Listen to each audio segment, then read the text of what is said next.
Hey guys, it's Jason here. So we're out with the X-Maxx and I've changed a few things from the last time I've ran it. So I got rid of the trenchers and I installed my Duratrax SixPacks back on the truck.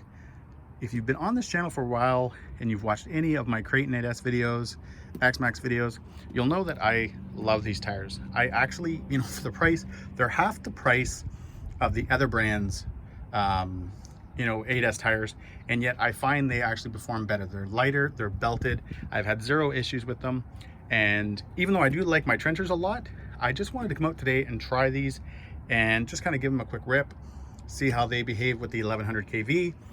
As you can see, I got my little speed meter installed. I think I finally figured it out. So we're going to take a couple of rips up and down the street just to get an idea of top speed with this. Other thing I'm doing today is, I don't even know guys if you can see with the sun, but I've got the DX6R out. I installed the receiver, I don't know, about a week ago, and I don't know, this will be the first time that I've ran this radio. And you know what? You have to laugh because I started it up this morning and I started getting an error regarding YouTube has stopped working. And it literally, guys, would come on the screen, you'd click OK, and a split second later, it was up, and it took me probably about 5 minutes because you had to get into settings and, believe it or not, re-enable the app for that to go away, but it kept popping up. So it would be like, YouTube has stopped working. Okay, click settings, YouTube, and you know what? I don't want to talk about the deal, guys, I did to get this radio because you'd probably stop watching my channel. I have the tendency to get excited when I want something and my brain sort of gets shut off at that point. And let's just say the trade I did for this radio, the other guy is laughing all the way to the bank. I, on the other hand, whatever. I've got it. Hopefully it keeps working. Anyways, guys, let's get it out on the street and get it.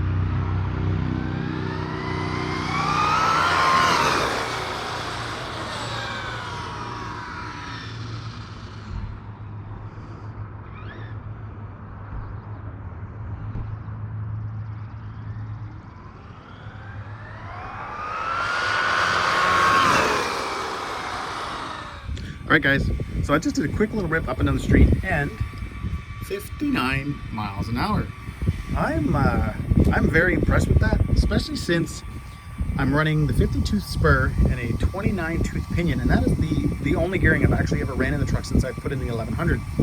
I did, by the way, I turned off the NTF fan so that you guys can actually hear me, which really, at this point now, even though the Firma 160 is running, I still haven't gotten like a really good full run with it out, running it, jumping it, and all that kind of stuff. You can see that the 1100 kV, especially if it was matched up with, let's say, something like a Max 5 or something like that, I feel like you could really have some fun with this motor. You could, maybe push it a little bit harder because, again, 60 miles an hour, I'm very impressed. That to me is very fast, guys. So what I'm going to do now is I'm going to get out the jump. I'm going to run the truck for a bit, have some fun, ripping it around, all that kind of stuff. Keep using the DX6R, which you guys probably can't even see because of the sun. And you know what? So far, it feels pretty good. That was only about a couple of minutes of runtime. But anyways, let's get the jump out and let's start running.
All right, guys, we got the truck back on the bench and nothing's broken, which is awesome.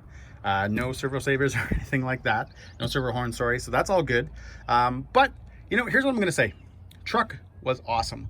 The 1100 kV motor is a screamer. It has so much power. You know, to think that this truck with the 1275, I think it is, stock 1250 in there somewhere, runs a 20-tooth pinion, or I was running a 20-tooth pinion with the 52 spur. You know, going to the 1100, I went straight to a 29-tooth pinion. And even though my temp gun, I think, was off its rocker today, because when I would just kind of hold it up and test it, it was showing like 3.1 degrees Celsius. It's more like 16, 17 out here. So it's definitely Celsius, guys, not Fahrenheit. And I would, you know, I put my finger down a few times on the motor and there was nothing. There was no heat whatsoever coming from it. The ESC felt fine. The NTF fan seems to be doing what it's supposed to. However, oh, and I lost my antenna tube. So that is probably not a good thing because I can sort of see like a bear down there. But anyways, that's kind of one of the reasons I stopped running.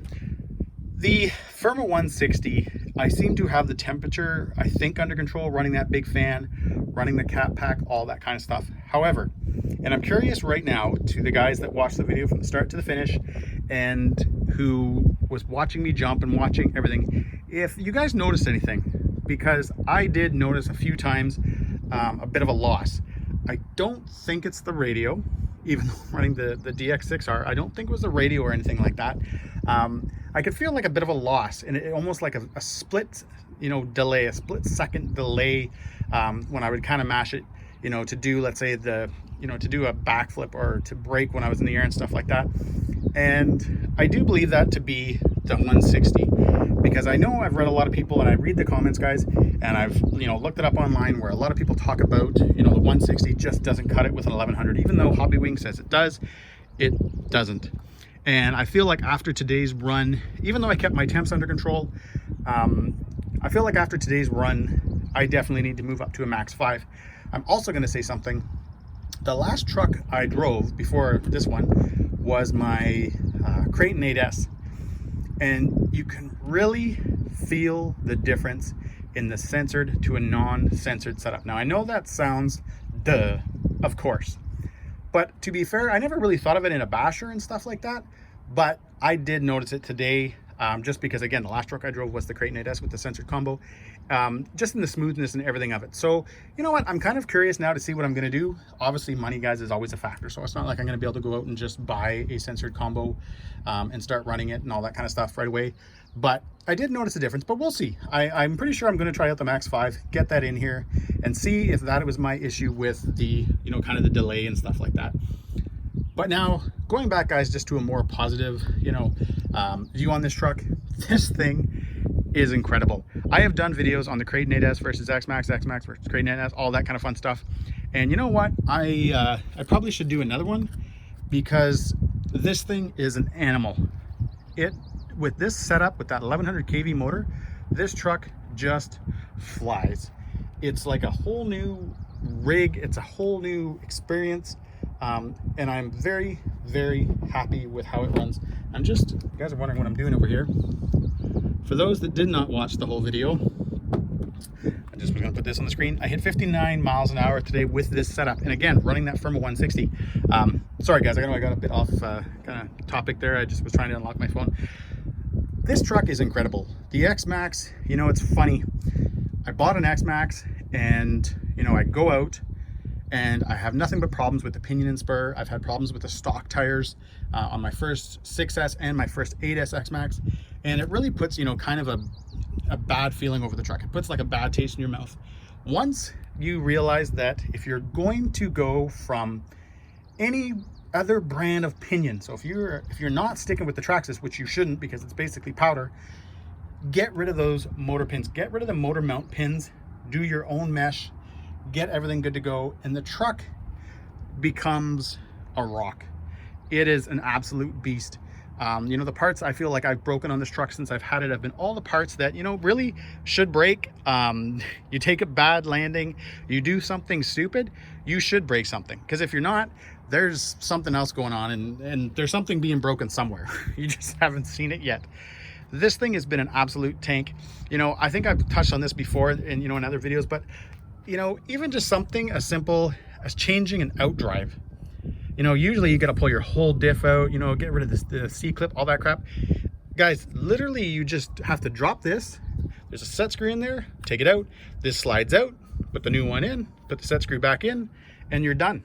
And I remember the first time I ever, I didn't even notice that I had broken an outdrive on this truck until I was installing these. And even though it was still holding up, I was like, okay, I better change that. And I remember being like, oh man, I'm gonna have to, you know, take the diff apart and stuff like that. And then I just happened to, you know, look at it and I, wait a minute. It was 2 minutes, guys, to get that out, you know, besides from, you know, cleaning up a little bit and stuff like that when you're in there. But this truck is an absolute tank. The X-Maxx, when it's dialed in and you get rid of things like that stock ESC, you get rid of the stock tires, the stock pinion and spur, you have a beast. And I am very, very, guys, happy to always, you know, tell people when they, you know, they start talking about X-Maxxes, you got to get rid of those few first issues. You got to get rid of the stock ESC, you got to get rid of the stock tires, get rid of the stock gearing like the pinion and the spur.